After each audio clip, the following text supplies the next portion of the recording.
Mensaje del día de hoy. ¿Qué es lo que Dios hace en las vidas de quien creen en Él? Pero para esto, pues vamos haciendo un pequeño colofón, es decir, un historial de dónde viene todo esto, porque hemos visto tres hermosas prédicas que nos han llevado, eh, nos han llevado por un aprendizaje tremendo y enorme. ¿Qué es lo que ha venido haciendo Dios en la historia de amor que tiene con sus hijos, nosotros los hombres? Y si bien recordamos, pues empezábamos nosotros, ¿por qué Cristo vive en mí? De hecho, ese es el mensaje en el cual estamos nosotros. Cristo vive en mí. ¿Y qué significa? Ya escuchamos a Juan Pablo. Realmente estábamos viendo a Jesús hablando por Juan Pablo de lo que él hizo en su vida cuando él lo buscó. Hay una relación directa entre lo que él era a lo que es hoy. Y básicamente el intermedio fue Cristo en su vida. Entonces, seguimos en ese sentido. Ya no vivo yo, en Gálatas 2:20. Deben de acordarse de esta cita, Gálatas 2:20, porque realmente es manifiesta de lo que Dios quiere en nosotros, para que quien vea Dios cuando está mostrándose a nosotros, vea a Jesús, para que puedas tener una relación con Él. Okay. Pues empezamos con la primera prédica de mi señora, que nos puso a todos a dudar. ¿Todos somos culpables?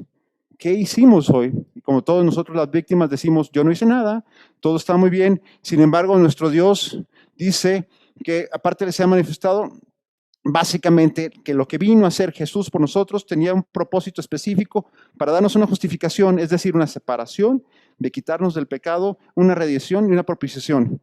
Quien, por medio de la sangre y la fe en Cristo, para manifestar su justicia a causa de haber pasado por alto su paciencia los pecados pasados. Es decir, básicamente Jesús vino aquí a buscar y darnos un perdón a los que nosotros habíamos pecado. Y es por eso que decíamos, nosotros somos culpables.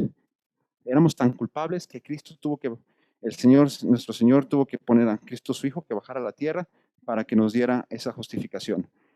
Y después tuvimos el proceso con aquí un análisis muy completo acerca de lo que era la situación. ¿Realmente Jesús resucitó? Pues aquí nuestro pastor Santiago nos puso todos los elementos, y yo creo que en exceso de elementos, por los cuales nosotros nos dimos cuenta, y no quiero pasar por ellos, que cuáles fueron las pruebas y las causas por las cuales debemos estar ciertos que Jesús resucitó y está en el cielo.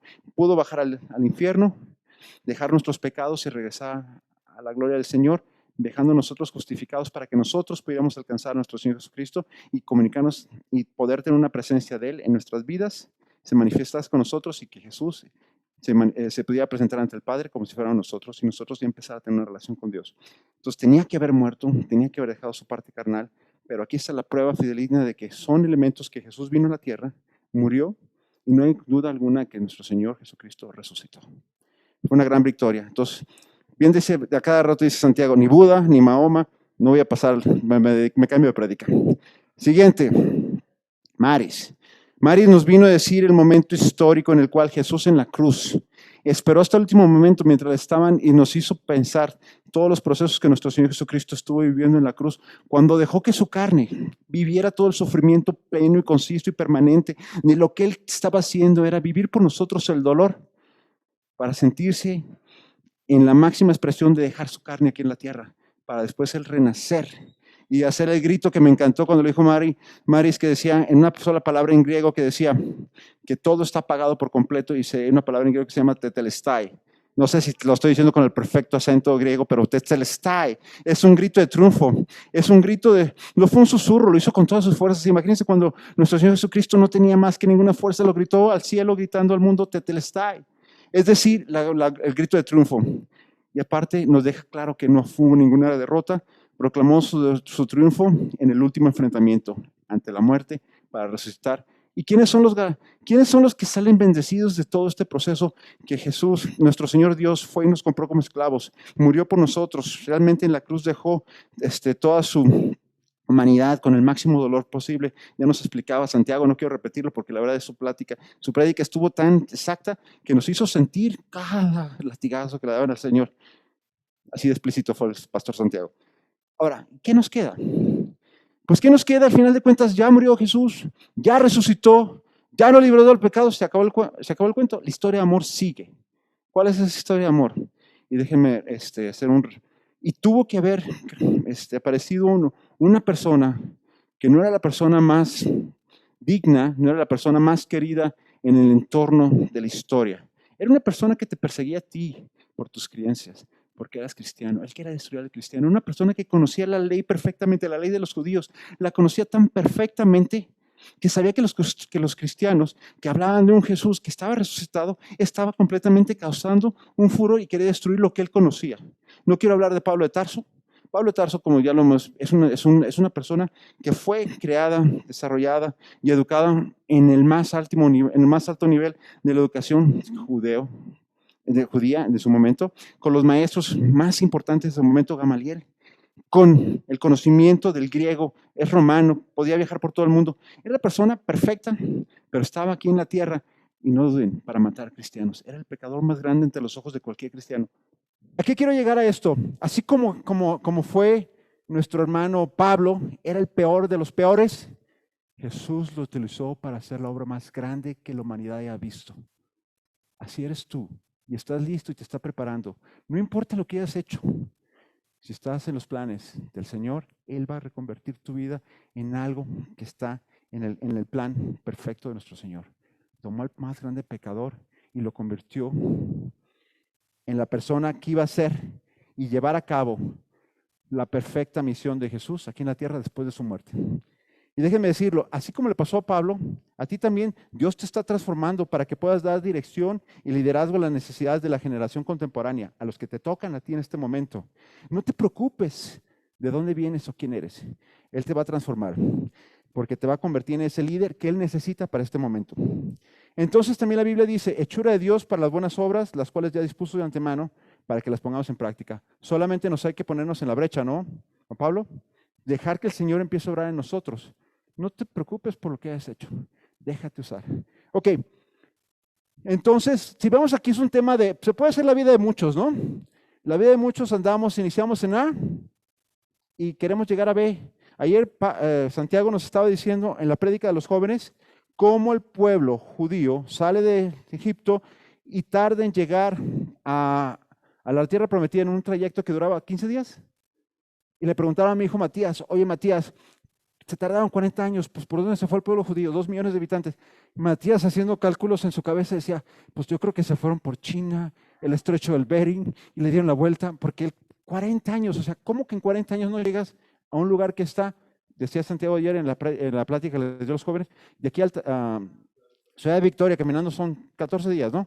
Entonces Matías le preguntó, 40 años, pues él se aventó el paseo por el mundo entero, y es verdad, te puedes perder si no sabes a dónde quieres ir. Imagínate tu vida dónde va a estar. ¿Y qué quiero decir con eso? Es una trayectoria, pero Dios es un campeón. Dios es un campeón porque pone a la gente correcta para que en la sincronía y el ritmo perfecto logren su destino. Ponte en la flecha del Señor, Él te va a llevar por el camino más rápido y verdadero para que tú hagas la obra que Él tiene preparada para ti. Vamos a ver la majestuosidad de Dios en el momento que vemos los cambios en la trayectoria de la vida de Pablo. Ya dijimos que era, voy a ponerle términos actuales, un matón de cristianos, así como te podía ver, y lo transforma, ¿no? Y vamos viendo que la vida de Pablo también aplica a tu vida. Es un patrón de lo que hace Dios en aquellas personas que se ponen en la brecha para Él.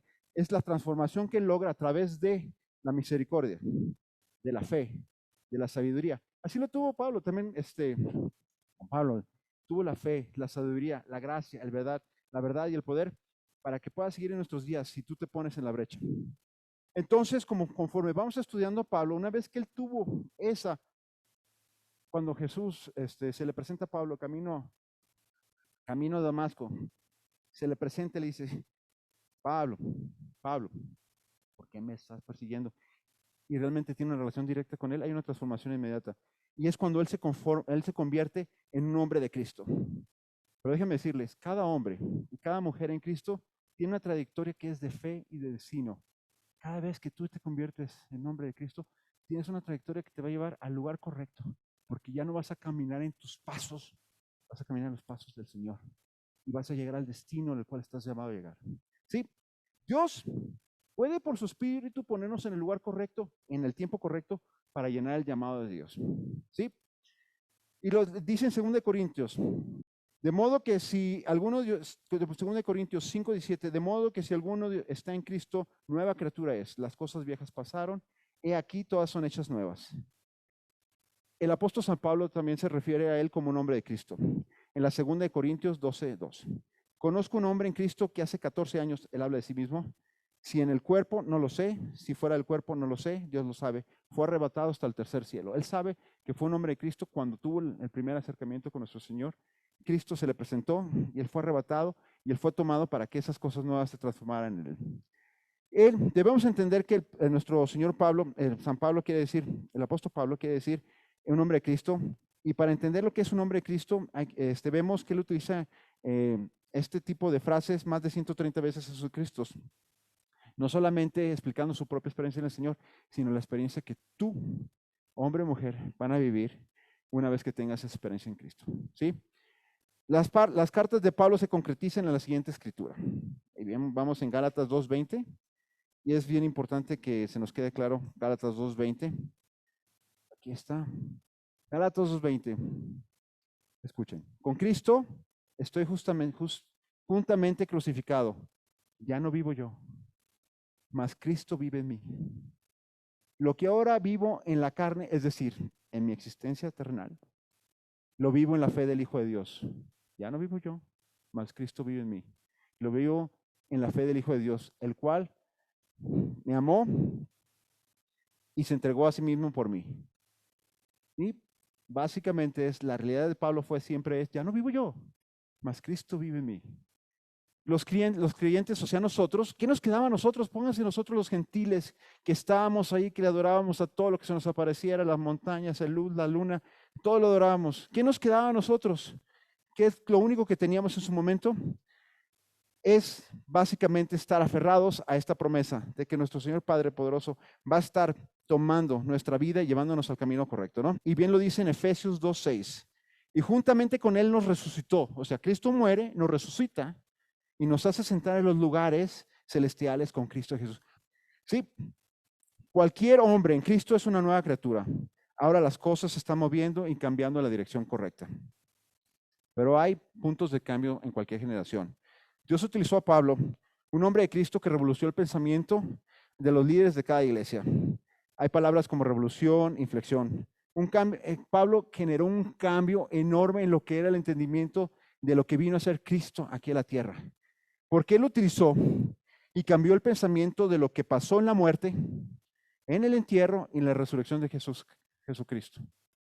Él nos hizo saber exactamente por qué, el cómo y el cuándo pasaron las cosas cuando hace todo este proceso nuestro Señor Jesucristo. ¿Sí? Y tuvo un gran impacto. Fue en el momento que esa revelación se le dio al mundo y el cristianismo realmente se propagó por todos los lugares de la tierra. ¿Sí? Hay una revolución, hay muchos datos técnicos, por cuestión de tiempo no voy a pasar, pero pónganse a pensar esto. Pablo, un pionero utilizado por Dios para dibujar el mapa por el cual los creyentes caminamos hoy en día, ha pasado generaciones y ha pasado siglos y sigue siendo tan exacto como lo fue en el momento que él estaba escribiendo esas epístolas. Pablo entra en escena 30 años después de la muerte de Jesús, aproximadamente, y él muere en el 30 años después, te traigo los datos, más o menos aproximadamente 30 años después. Él tuvo 30 años para realmente desplegar el conocimiento de lo que era ¿por qué la muerte?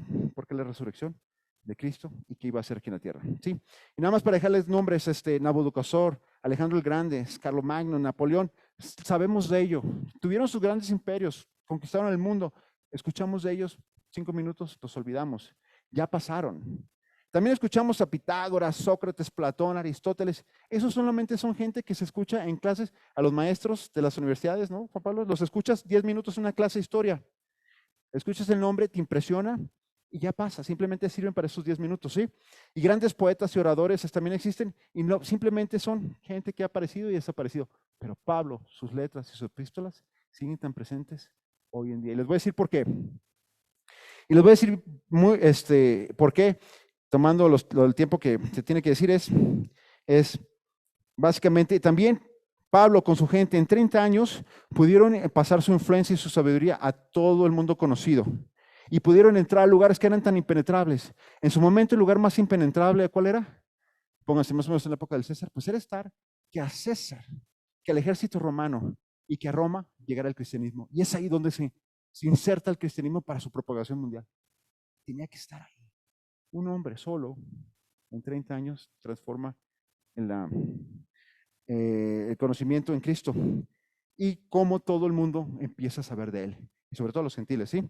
Y por ejemplo dice en Filipenses 4:22, todos los santos os saludan, especialmente los de la casa del César. Es cuando ya está llegando la palabra a la máxima esfera mundial, que era César.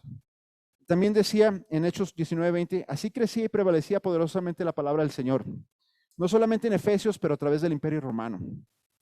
Platicando con mi esposo hoy en la mañana decía que también Pablo vino a cumplir la profecía que se le había hecho a Abraham, de que todo el mundo conociera acerca de Jesús. ¿Sí? Y es porque también él dice que en Romanos del 15 al 24, no lo voy a leer todo, pero decía, para ser ministro de Jesús en el 16, a los gentiles, ministrando el Evangelio de Dios, para que los gentiles decían ofrenda agradable, santificada por el Espíritu Santo. Realmente era la porción. Jesús fue y vivió con los judíos, pero ¿quién fue y nos trajo su mensaje a los gentiles? Quienes nosotros lo recibimos, no los trajo. Acuérdense que él era una persona que sabía el griego, que sabía el hebreo, el latín, perdón, en su momento, exactamente, y nos lleva a nosotros los gentiles, nos extrae desde el conocimiento, porque tiene el mayor conocimiento de lo que era la palabra y lo que era la ley, que era una condición muy difícil de entender para un gentil, que no había tenido ese conocimiento, nos extrae realmente el entendimiento y el aprendizaje de quién era Jesús y por qué vino aquí a la tierra, a nosotros los gentiles. Y ahora les digo una cosa, esos gentiles de hace más de 100, más de 1000 años, 2000 años para la fecha, no creo que hayan sido muy inteligentes ni muy letrados. ¿Cómo les pasabas el mensaje? Pablo tenía la capacidad de hacerlo así. Y también decía, y de esta manera en el 15:20, me esforzaré para predicar el Evangelio, no donde Cristo ya hubiera sido nombrado, para no edificar sobre fundamento ajeno, sino como está escrito, aquellos a que nunca les fue anunciado acerca de él, verán, y los que nunca han oído de él, entenderán. Por esta causa me he visto impedido muchas veces de ir a vosotros. Él estaba en su misión máxima de llevar el Evangelio a todo el mundo, ¿sí? Y Pablo encarnó el mensaje más transparente de la doctrina cristiana que haya jamás existido. Ok, hay muchos mensajes, como dice, las grandes mentes del mundo cristiano estarían felices solamente de sentarse a los pies de Pablo y escuchar y saber de Dios. ¿Por qué lo repito tanto? Porque saben ustedes que básicamente el mensaje de Pablo es el mensaje que Jesús mismo, al tener una relación directa con él, le da a Pablo para que nos lo haga saber a nosotros. Y hay una diferencia muy grande aquí que habla acerca de los evangelios y las cartas de Pablo. Los evangelios son multifacéticos, es decir, te da una visión 360 de diferentes puntos de vista a los gentiles, a los judíos, con ciertas perspectivas para que podamos tener el entendimiento claro de qué era el mensaje que estaban dando tanto Marcos como Mateo, Lucas y Juan acerca de las buenas nuevas, que vino Jesús, murió por nosotros, el mensaje que era el conocimiento de este Señor, de nuestro Señor Jesucristo. Pero ¿qué viene a ser las cartas de Pablo? ¿Qué es lo que hace? Es como si le pusiéramos un rayo X para entender esos evangelios que se nos fueron explicados a nosotros, para saber desde la perspectiva, porque los evangelios eran desde la perspectiva del hombre, pero las cartas y epístolas de Pablo son desde la perspectiva de Jesús mismo a los hombres.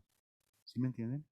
Es decir, Jesús, al tener la relación directa con él, le da un perfecto conocimiento a Pablo de lo que él le quería decir al hombre en el momento de la muerte, en el momento de la resurrección, en el momento del perdón de los pecados y en el momento de llegar al cielo. Pablo nos está explicando exactamente lo que Jesús vivió en el momento de morir, de ir al infierno, de venir con nosotros, de dejar al Espíritu Santo y regresar al cielo. Es Jesús mismo hablando a su pueblo a través de Pablo. Es escuchar al Rey de Reyes dirigirse a su pueblo. Somos nosotros que es a través de su iglesia. ¿Sí? Las cartas de Pablo son los rayos X para ver las cosas que no se verían tan fácilmente, para ver lo que quedaba un poco escondido, que no podíamos entender y reflexionar. ¿Sí? Los 4 evangelios hablan de lo que no me vio, las cartas de Pablo hablan de lo que Dios vio. Hablan de cuando Jesús subió al cielo y aseguró nuestra redención en el cielo con su sangre. Y es ahí donde se manifiesta realmente que los hombres son redimidos y pueden presentarse a Dios y son salvos.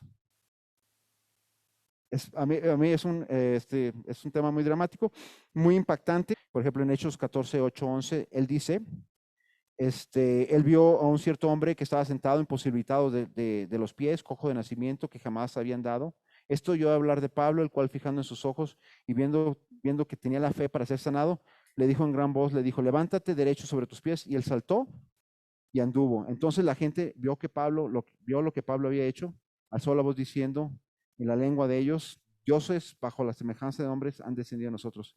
Él no quería, en cierta manera, tener o tomar la gloria del Señor.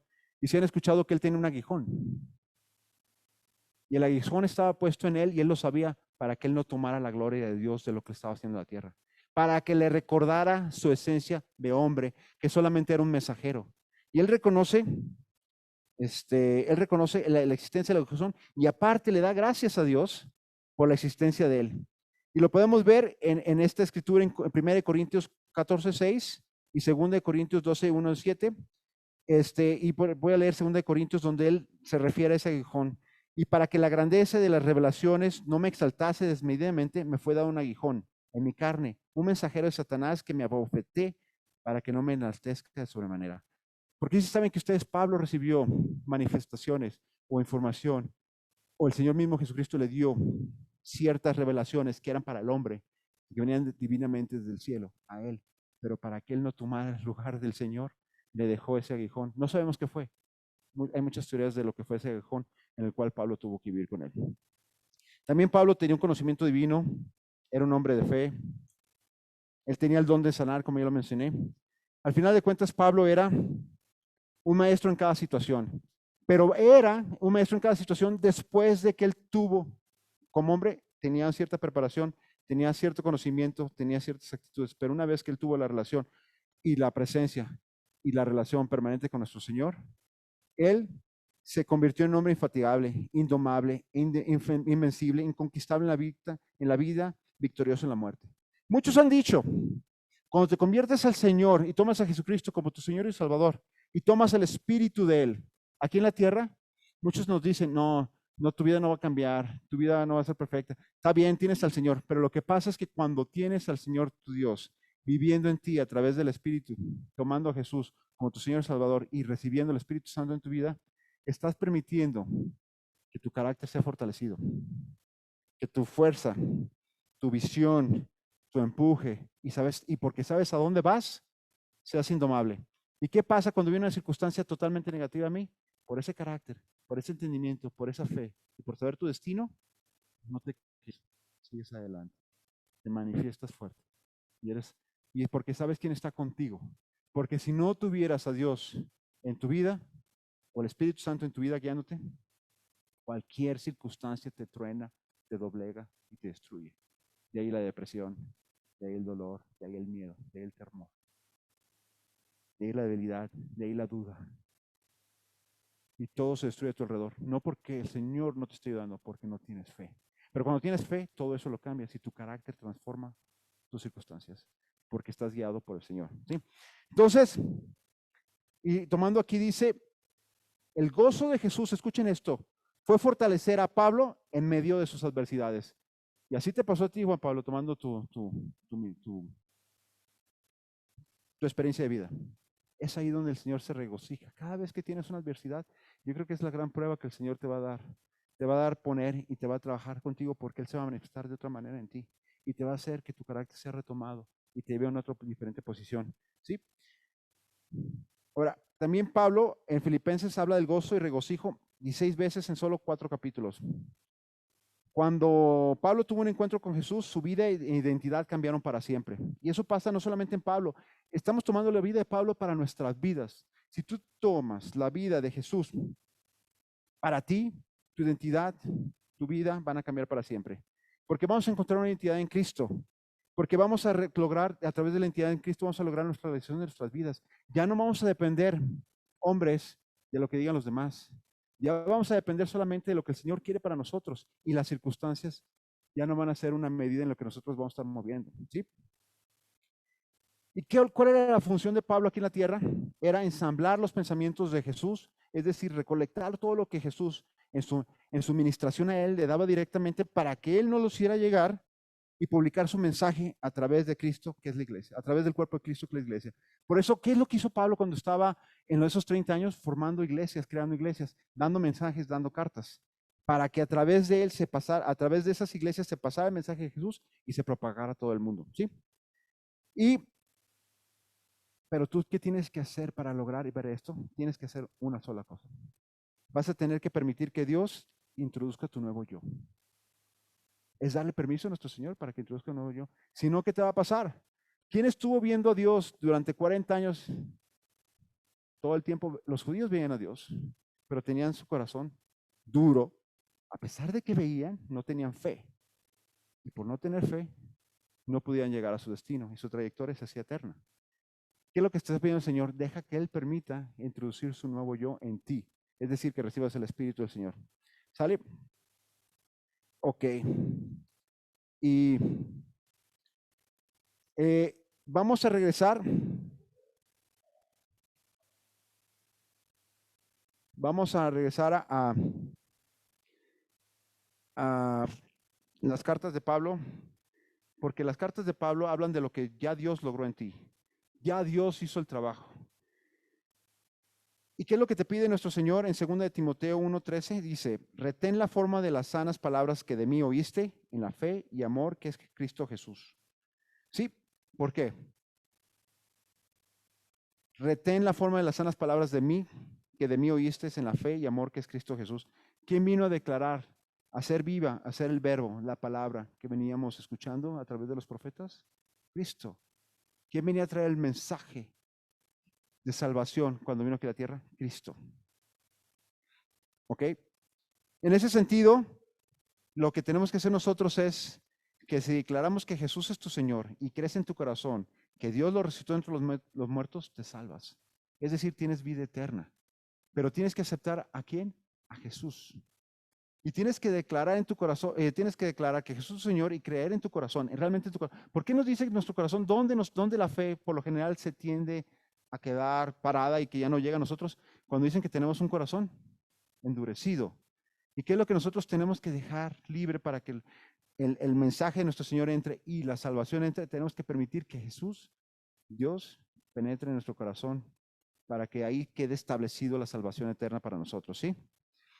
Y vienen, y solamente los gentiles dependemos únicamente de la fe con Cristo. Solo hay una vida de salvación y es Cristo. Ahorita les voy a explicar algo muy importante. Ok, ya tenemos la salvación, ya recibimos a nuestro Señor Jesús en nuestras vidas, ya somos salvos. Y aquí, de aquí en adelante, ¿qué va a pasar? Va a pasar algo muy importante. Tú para tener una relación con alguien, ¿qué tienes que tener? ¿Estar unido en qué? Bueno, los matrimonios estamos unidos en pareja, nos mantenemos y establecemos una relación. Y aún así, pero para que tengamos una relación con nuestro Dios Padre, tenemos que encontrar un camino para llegar a Él. Y hoy te voy a hablar acerca de esto. Todos sabemos que el hombre fue creado a la imagen y semejanza de nuestro Señor, ¿sí? El hombre funciona de la misma manera que nuestro Señor. Y el hombre fue creado a la imagen de Dios. El hombre es espíritu que tiene un alma y viene en un cuerpo. Por lo general nosotros pensamos que somos ¿qué? Un cuerpo que tiene un alma y que por ahí hay un espíritu, ¿no? Nosotros somos un espíritu. Hay que vernos de esa manera. Un espíritu que tiene un alma y que está empaquetado como el Señor Juan Antonio que tenía empaquetado un cuerpo. Es decir, el envase que nos pone nuestro Señor es nuestro cuerpo. Pero nosotros no somos ese cuerpo, somos el espíritu. Y eso es lo que nosotros debemos de tener. Y ese espíritu, ¿por qué es importantísimo saber que lo tenemos? Porque debemos de vernos así. Yo soy un espíritu, yo tengo un alma y vivo en un cuerpo. ¿Qué somos nosotros? Un espíritu que tenemos un alma y que vivimos en un cuerpo. Dios es un Padre espiritual e hizo la humanidad como seres espirituales. Y ahí está esta conclusión, dice Juan 4:24, Dios es espíritu y los que le adoran en espíritu y en verdad es necesario que le adoren. Siguiendo esta regla, si Dios es un espíritu, entonces Jesús, su Hijo, es un espíritu, ¿sí? Si Jesús no es un espíritu, el hombre está hecho a imagen y semejanza de Dios. ¿Qué es Dios? Un espíritu. Entonces el hombre es un espíritu. Entonces, ¿qué tenemos en relación nosotros con Dios? Jesús, el Espíritu. Y ese es el camino en que nosotros vamos a comunicar con Dios nuestro Padre a través de nuestro Señor Jesucristo. ¿Qué hizo nuestro Señor cuando murió, cuando gritó Tetelestai? ¿Quién se va a quedar cuando él iba a morir? ¿Nos lo dijo antes de morir? El Espíritu Santo. Y esa es la conexión que él dejaría aquí en la tierra para que nosotros los hombres mantuviéramos aun y cuando Jesús hubiera regresado al cielo, mantuviéramos la relación con nuestro Señor, una relación divina. Imagínense una relación tuya con Dios todos los días, a todas horas. Dios nos está dejando el Espíritu Santo. Sí. Entonces, ¿pero qué pasa con nosotros? ¿Por qué nosotros no nos podemos comunicar con nuestro Dios? ¿Por qué nosotros no tenemos relación y vivimos más bien en nuestra carne? Y nuestra carne está formada por dos cosas, que es nuestra alma, nuestro cuerpo. ¿Qué te pide el cuerpo? El cuerpo no te pide que te la pases, tienes que morir al cuerpo, tienes que morir al alma, tus pasiones. ¿Qué tiene el alma? Las pasiones, tiene el alma los deseos, tiene el alma, la carne tiene la necesidad de que le des, no tienes tu autocontrol. ¿Y qué pasa muchas veces? Que los hombres de esta época y de muchas épocas después de la muerte de Cristo, al no conocerlo a Él, viven en la carne, es decir, viven en su alma, con sus pasiones, con sus sentimientos, viven en la sensibilidad y viven en lo que el cuerpo les pide. Y es lo que buscamos todos los días y que está completamente escondido, el espíritu. Y si el espíritu está por ahí guardado, ¿qué relación estás perdiendo al perder que el espíritu no se manifieste? La relación con nuestro Señor, ¿sí? Y rápidamente hace una remembranza por cuestiones de tiempo y para acabar, cuando Dios crea al hombre, ¿qué es lo que hace? Les van a recordar. ¿Se acuerdan que tomó un montón de tierra Dios? ¿Y qué hizo? ¿Sopló? Y escuchen esto, a mí me encantó esto impresionante. Tú para soplar, ¿qué tienes que hacer antes? Tomar aire. Inhala, y Dios inhaló desde el cielo y exhaló en Adán y le dio vida. Y es ahí donde realmente está el Espíritu de Dios manifestado. Somos seres espirituales que venimos desde el cielo, creados por Dios mismo, ¿sí? Pero cuando Adán nació, era un hombre que caminaba, y lo platicaba con mi esposa en la mañana, era un hombre que caminaba con Dios, platicaba con Dios, tenía una relación con Él. Era un hombre que se comunicaba todos los días. Era un hombre lo que sabía el Señor, y él, el Señor y Dios platicaban, y sabían lo que quería el Señor, y Dios le decía exactamente por dónde ir. Así pasó en el Edén, los primeros capítulos, si recuerdan, ¿no? ¿Y qué pasaba? ¿Y quién veía con celo a Adán? Porque tenía todo lo que él no podía tener, Satanás. ¿Y cuál fue la maquinación de Satanás para hacer que este plan de Dios perfecto no funcionara? ¿Qué tenía que hacer Satanás para que Adán perdiera todo su privilegio? Y esas cosas, ese amor espiritual, ese honor espiritual, esa gloria espiritual, ese ejercicio de su dominio espiritual, ¿qué tenía que hacer?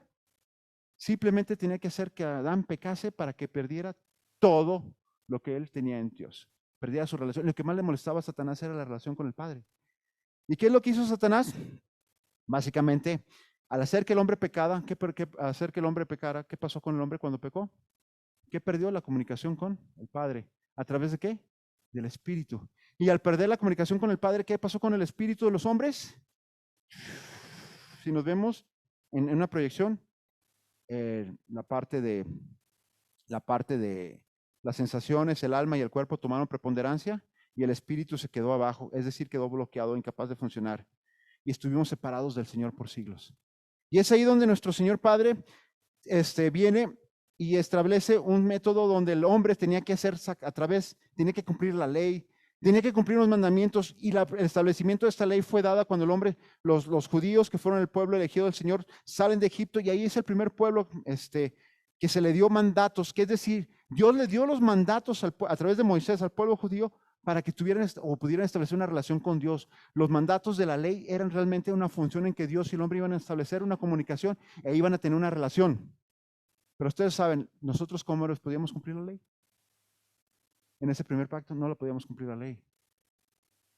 Nosotros como hombres en esa relación teníamos que pecábamos. ¿Y qué pasaba en esos momentos? En esos momentos teníamos que tener un sacrificio completo, y es decir, la muerte del becerro a través de un proceso de sangre. Teníamos que estar redimiéndonos y sanándonos y buscando el perdón, el cual nunca alcanzábamos. Sí. Pero al venir Cristo y al dejar su espíritu, empieza la conexión de el hombre con Dios a través de Jesucristo. Porque cuando conectas el hombre, Jesús al dejar su espíritu, deja su espíritu que empieza a conectarse en el hombre, y cuando lo recibes como su Señor y Salvador, empiezas a hacer que Dios te vea a ti como si viera a Cristo. Y empezamos a tener esa relación. ¿Sí? De manera que de aquí en adelante, Lo que ha hecho Cristo es un nuevo acto de una nueva creación. Lo que Adán perdió en desobediencia fue más recuperado por el gran plan de redención de Cristo. Es decir, que Cristo vino a recuperar lo que se había perdido. Nosotros somos los recolectores del gran trabajo de Cristo aquí en la tierra. Nosotros vivimos en el segundo pacto, en el cual Cristo deja al Espíritu Santo y somos redimidos. Y es decir, que Dios nos está viendo a nosotros a través de Cristo. El primer nacimiento nos puso en Adán, pero el segundo nacimiento nos pone en Cristo. Y la salvación comprende la entrada, comprende la entrada, todo lo que había mencionado ahorita, su espíritu fue cortado con la relación de Dios, su espíritu, su alma y cuerpo permanecieron intactos, su cuerpo y su alma tomaron ascendencia, es aquí donde Adán perdió el hogar, pero solamente si no nacemos de nuevo, tu espíritu no está unido con Dios, y es por eso que tenemos que nacer de nuevo para que Cristo pueda realmente poder conectarse con nosotros. ¿Y qué pasa al final? Dios hizo en Cristo lo que quiere hacer en todos los hombres. Dios hizo en Cristo lo que quiere hacer en todos los hombres. De manera, dice 2 Corintios 5, del 16 al 17, de manera que nosotros, de aquí en adelante, a nadie conoceremos según la carne, y aún así Cristo conocimos según la carne, ya no lo conocemos así. De modo que si alguno está en Cristo, nueva criatura es, las cosas viejas pasaron, y aquí todas las cosas son hechas nuevas. Lo que Adán perdió a través de la desobediencia fue reparado por el gran plan de redención de Cristo. Cuando alguien hace a Jesús su Señor y se une, mantiene en su presencia, significa que lo que se perdió se recuperó en Cristo. ¿Y qué estoy diciendo aquí? ¿Qué se está diciendo aquí por parte de Pablo también? Es que tú renuevas tu relación con tu Padre al aceptar a Cristo como Señor, porque te pones en contexto de que tu espíritu y el Espíritu de Dios estén en comunidad. Permites que la presencia del Padre esté en ti. Y tú empiezas a entregarle tu vida. Y tú empiezas a entregar y sabes cómo se manifiesta Él en ti. Porque hay dos cosas que tienes que lograr en este momento. Es conocer su palabra, es decir, conocer lo que está escrito en la Biblia, y tener un tiempo de oración permanente para que Él realmente, Dios tu Padre, se manifieste en ti y haga de ti la persona, el hombre, la mujer que debes de ser, para que tu trayectoria sea la correcta y en el tiempo correcto sea manifestada las obras que ya están puestas ahí para que tú realices. No te desvíes, acepta a Dios, empieza a conocerlo, acepta a Jesús, empieza a conocer al Padre a través de lo que está escrito.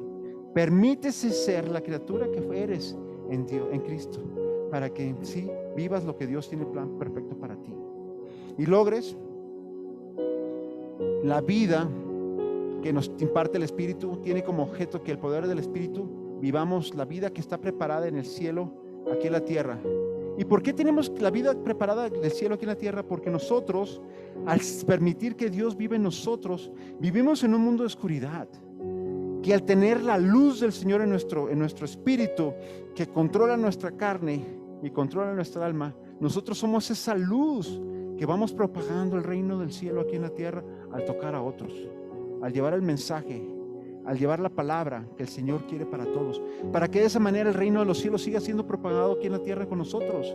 No te quites del camino, ponte en la brecha, permite que el Señor te utilice a ti y mantén esa relación, mantén la relación que el Padre quiere tener contigo, porque solamente aceptando a Cristo vas a permitir que la comunicación exista. No dejemos que pase más tiempo, estate al frente, permanece firme, conoce a tu Padre, mantente en oración y todos los días, así como lo decía, voy a utilizar la promesa está en tu corazón, se va a ser manifestada. Pero así como Juan Pablo, utilizando lo que él dijo, sabía lo que Dios tenía para él. Solamente porque leyó la palabra y entendía lo que Dios tenía para él, la podía pedir, la podía exigir, la podía requerir. Permite que la palabra del Señor sea puesta en acción en ti. Deja que Dios Padre viva en ti. Padre Todopoderoso, Señor, te doy gracias, Padre, porque este día entendimos que el trabajo, el gran sacrificio de nuestro Señor Jesucristo, el cual fue puesto ahí en la cruz, de morir por nosotros, de pasar el gran dolor, de morir y llegar al infierno, dejar nuestros pecados ahí y dejarlos en el Espíritu Santo, Señor, no sea en vano. Permite que más gente como nosotros, Señor, te conozcamos a ti y podamos seguir llevando a cabo las obras de las cuales tú quieres que se hagan para que tu pueblo, Señor, y que el cielo venga aquí a la tierra. Queremos ser parte y ser instrumentos, Señor Padre, para seguir siendo parte de lo que tú has buscado en cada uno de nosotros. Señor, te doy gracias, Padre poderoso, porque tú nos has dado la salvación eterna.